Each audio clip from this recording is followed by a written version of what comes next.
दोस्तों नमस्कार। TV India में आपका बहुत बहुत स्वागत है। मैं हूं सुधीर शर्मा और आप देख रहे हैं खबरों का नया अड्डा टीवी इंडिया लाइव।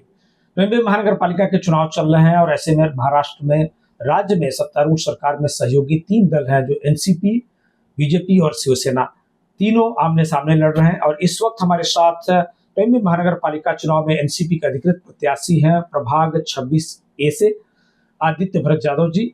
एकदम युवा चेहरा है, पढ़े लिखे, इंटेलिजेंट और डायनेमिक कैंडिडेट के तौर पर मैदान में उतरे हैं और लगातार जो प्रचार चल रहा है नॉमिनेशन के बाद 4 तारीख से, उसमें कैसा रिस्पांस है, जनता इन्हें क्यों चुनना चाहिए, क्या इनका विजन है, क्या एजेंडा है, हम इनसे सीधे बात करेंगे और जानने का प्रयास करेंगे। आदित्य जी बहुत बहुत स्वागत है आपका।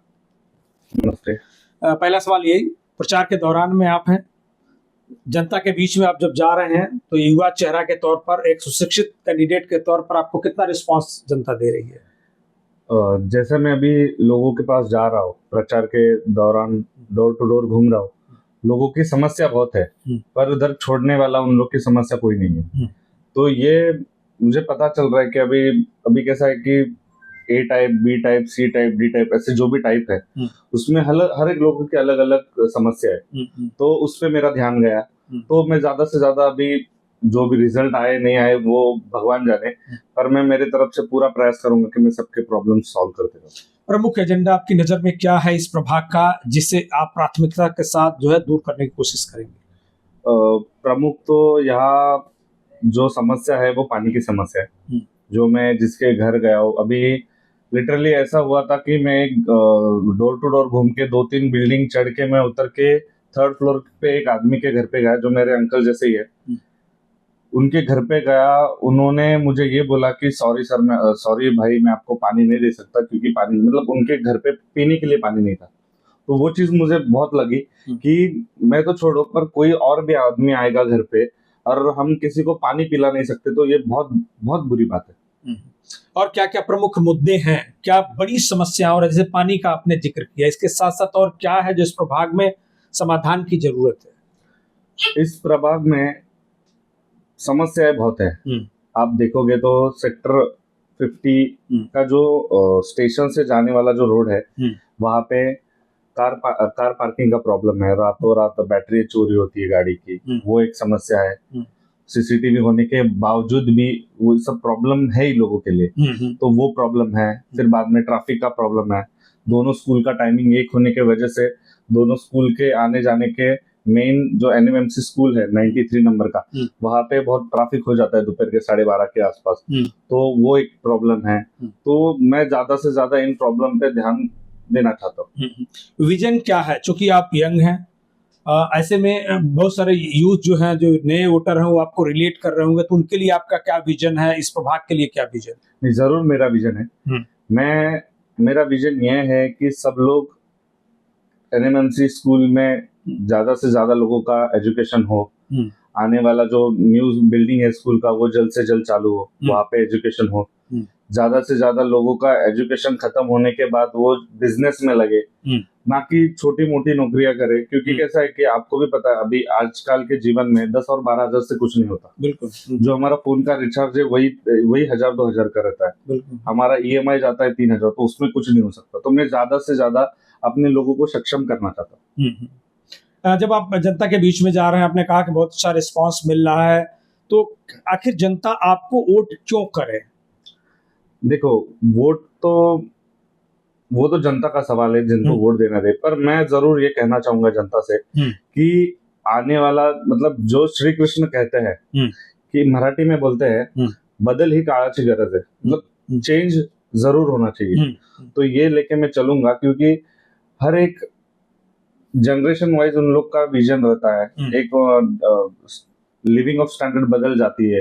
तो वैसे अभी जैसे पहले के टाइम पे अखबारों के वजह से ही पूरा एडवर्टाइजमेंट होता था, और अभी आपको भी पता है कि सोशल मीडिया अभी तक का सबसे बेस्ट एडवर्टाइजमेंट प्लेटफॉर्म है। तो ऐसी बहुत चीजें हैं कि लोगों तक पहुंचने के लिए, लोगों के प्रॉब्लम सॉल्व करने के लिए हम लोग वो वे में जा सकते हैं। तो और कैसा है, वो उसी चीज के साथ थोड़ा संविधान का नॉलेज, एनएमएमसी का भी नॉलेज है, तो मैं चाहता हूँ कि वो मैं लोगों के लिए यूज में आऊँ। अगर देखें तो आपके अगेंस्ट में जो कैंडिडेट हैं, यानी जो प्रतिद्वंदी हैं, वो है सत्तारूढ़ सरकार के ही घटक दल जो है बीजेपी है, दूसरी तरफ शिवसेना है। तो ये जो कैंडिडेट खड़े हैं उनके मुकाबले आप अपने आप को कितना बेहतर मानते हैं और जीत को लेकर कितने आश्वस्त हैं?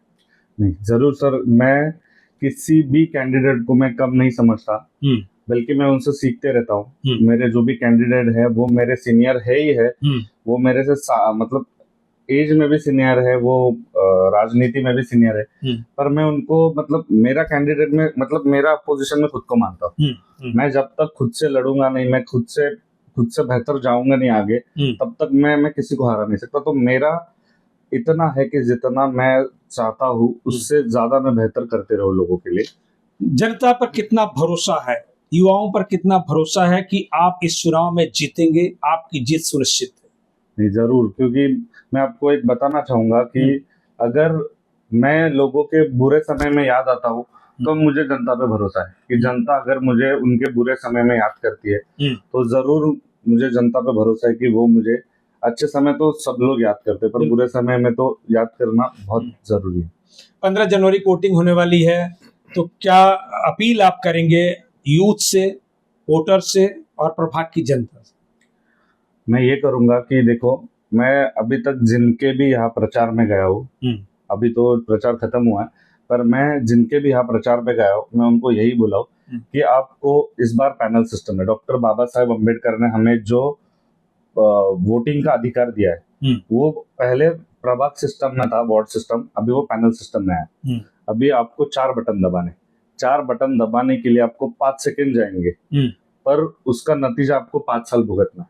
तो मैं लोगों को ये कहूंगा कि ज्यादा से ज्यादा आप स्टडी करो, जो कैंडिडेट है ABCD, जो 4 कैंडिडेट है चारों पैनल में, उनका स्टडी करो, उनके बारे में आप देखो वो क्या काम कर रहे हैं, सोशल वर्क में कितना आगे है, उनके बाद आप आपका वोट दो। और जो भी आपके बारे में मतलब जो आपके एरिया में रूमर्स घूम रहे हैं कि नहीं एक ही बटन दबाना है, क्योंकि अभी पैनल लोगों को पता नहीं सिस्टम कैसा रहता है, तो मैं बोलूंगा कि ऐसा नहीं है। आपको जो पैनल में जो बटन दबाना है, जैसे कैंडिडेट हो आप उनको सिलेक्ट कर सकते हो।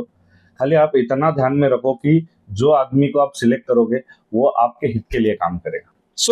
15 जनवरी को वोटिंग है, और जैसा कि आप कह रहे हैं कि आप जिस तरह से प्रचार में जा रहे हैं तो जनता अच्छा रिस्पांस दे रही है, तो क्या हम माने कि 16 जनवरी को जब रिजल्ट आएगा तो प्रभाग 26 में आदित्य भरत यादव नया इतिहास बनाएंगे?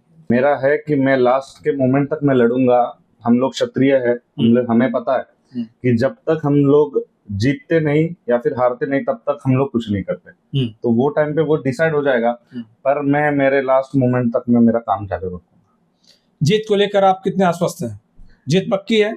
जीत तो देखो अभी उसके बारे में तो बोल नहीं सकते, अभी वो तो सेक्टर में है ही, पर जरूर रिजल्ट पॉजिटिव रहेगा। तो ये थे आदित्य यादव जी। किसी ने लिखा है कि फैसला होने से पहले मैं भला क्यों हार मानूं, जज अभी जीता नहीं है, मैं अभी हारा नहीं हूं। 16 जनवरी का इंतजार करना है, 15 जनवरी को वोटिंग है, और हम उम्मीद करते हैं कि जनता आदर्श मतदाता के तौर पर अपने लिए आदर्श लोक प्रतिनिधि चुनेगी और लोकशाही को मजबूत करेगी। आज की बातचीत में बस इतना ही। दीजिए हमें इजाजत, लेकिन ताजा तरीन खबरों के लिए देखते रहिए TV1 इंडिया लाइव। नमस्कार।